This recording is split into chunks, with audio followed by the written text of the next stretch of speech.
Hepiniz hoş geldiniz arkadaşlar. Özellikle siyah tarafta olan birçoğunuzu keyiflendirecek bir video ile karşınızdayım bugün. Aslında Balık Gemi Savaşı'nın devamı gibi düşünebiliriz bu videoyu. Seride en son orada kalmıştık. İzlemeyenler profilden bakabilir. Oradan kaldığımız yerden devam ediyoruz. Aynı ordunun savaştan sonra ne yaptığını, aynı zamanda House of Dragon 3. sezon 6. bölümdeki savaşın kitapta nasıl gerçekleştiğini konuşacağız bugün. Yani henüz bölüm izlemediyseniz bu bölüme dair spoiler içerir, onu söyleyeyim. Kasap Balosu Savaşı dedik. Aslında adından da anlaşılıyor biraz olayın nasıl gerçekleştiği. Yeşiller kral topraklarını kaybedip Harrenhal'u aldıktan sonra Aemond ve Cole arasında Harrenhal'da o yaşanan süreçte böyle küçük çaplı, daha sonrasında büyüyen belli başlı anlaşmazlıklar oluyordu. Yani bunlar ortak paydada buluşamıyorlardı ve ikisi de ayrı şekilde kendi planını uygulamaya başlıyordu. Aemond kafayı yiyor zaten. Vhagar'la beraber bulduğu kasabanın tepesine çöküyordu. Kafası bildiğini tamamen atmış durumda. Cole ise o kral topraklarından yola çıkan ve getirdiği, Harrenhal'a kadar geldiği orduyu alıp güneye doğru gidiyordu. Toplamda 3600 kişilik orduları var. Buraya gelerek zaten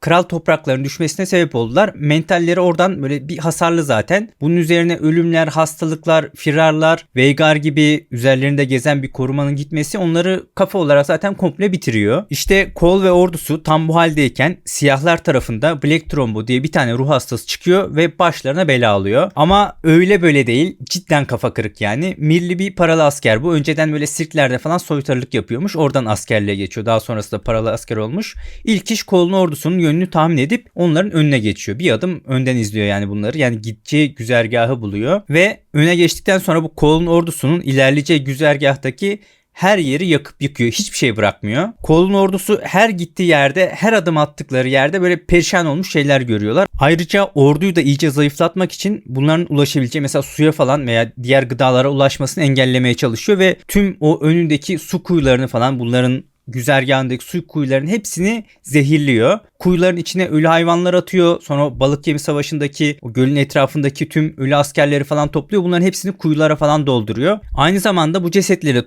toplatıp böyle köylere veya gidip ağaçların altına falan toplatıyor. Hepsini oralara, böyle belli yerlere, bunların güzergahlarına full böyle cesetlerle dolduruyor. Sonra gidiyor gece ani baskınlar yapıyor. Cole'un ordusunu böyle küçük küçük azaltıyor. Yani bir türlü bunlara huzur vermiyor. Bir planı var burada ama asıl amacı yeteri kadar vakit kazanıp yeni savaştan çıkmış o nehir lordlarının ordularının tekrardan toparlanmasını ve birikmesini sağlamak. Asıl hedef bu. Bu süreçte Cole ve ordusu sürekli aynı manzarayla karşılaşıyor. Suya zaten imkansız ulaşamıyorlar. Hiçbir türlü suya falan ulaşamıyorlar. Tüm kuyuları insan cesetleri, hayvan ölüleriyle dolu. Ya böyle her adım attığı yerlerde böyle toplu toplu insan cesetleri görüyorlar. Bu şekilde Crossed Elms kasabasına kadar geliyorlar. Bu kasabaya geldiklerinde ise yine böyle üst üste konmuş ceset yığınlarıyla karşılaşıyorlar. Yine sizin yapacağınız işe deyip kafalarını çevirip gitmeye kalkıyorlar ki bir anda üzerlerine ceset yağmaya başlıyor ve bu cesetlerin yanına, altına pusu atmış siyah ordularının tuzağına düşüyorlar. Bunlar olaya uyanıp uzaklaşana kadar bir sürü kişi ölüyor. Yani burada gerçekten de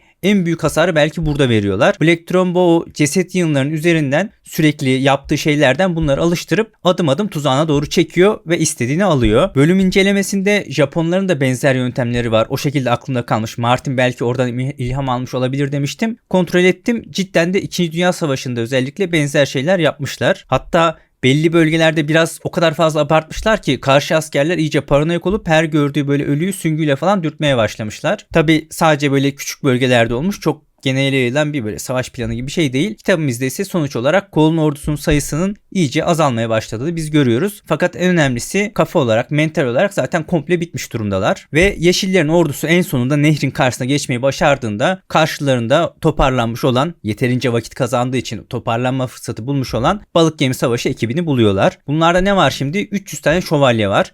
Kızıl Rob 3000 tane okçu getiriyor. 3000 tane piyade geliyor. 3000 tane de böyle alelacele etraftan toparladıkları, yani böyle çiftçiler, köylüler falan, diğer nehir topraklılar var. Çok asker gibi değil bunlar ama savaşabilecek durumdalar.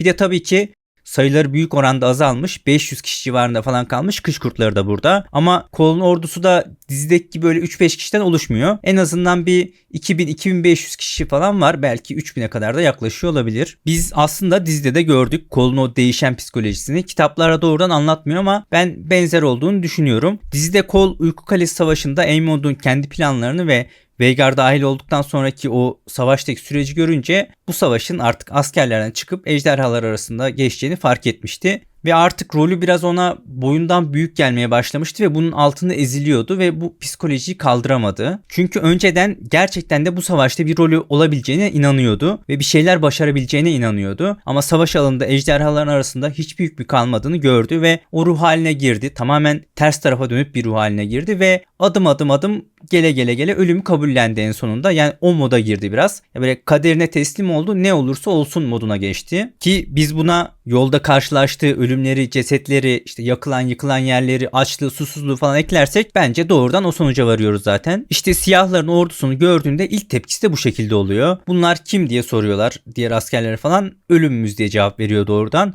Who are they? Death.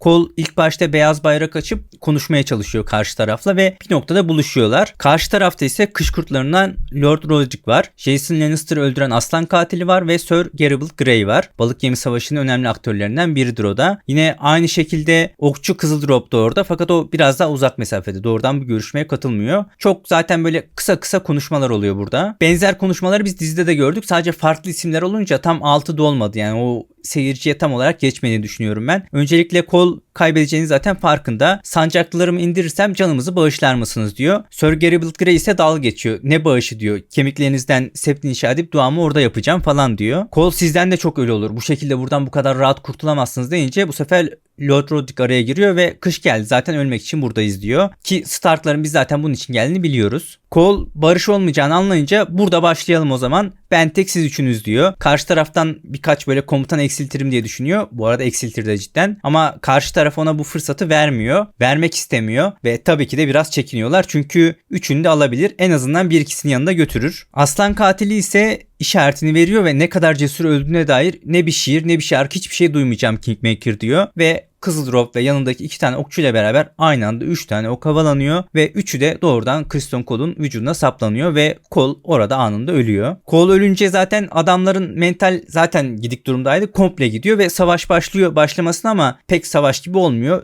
Dümdüz ediyorlar bildiğin. Herkesi doğuruyorlar. Ne var ne yok doğuruyorlar. Zaten adı da buradan geliyor. Kasap balosu diye bu yüzden diyorlar bu savaşa. Ve sonuç olarak dönemin en iyi savaşçısı bir kılıç dövüşüne dahi giremeden bu şekilde öldürülüyor. Tüm bu sürece gelene kadar Black Trombo diye bir adam çıkıyor ve Kingmaker'ı, Criston Cole'u tüm yol boyunca hayattan soğutuyor. Şahsi olarak hiç sevmem ama ben kitabın çok güzel yazılmış karakterlerinin biri olduğunu düşünüyorum. Keşke dizide de onun tüm potansiyelini görebilseydik.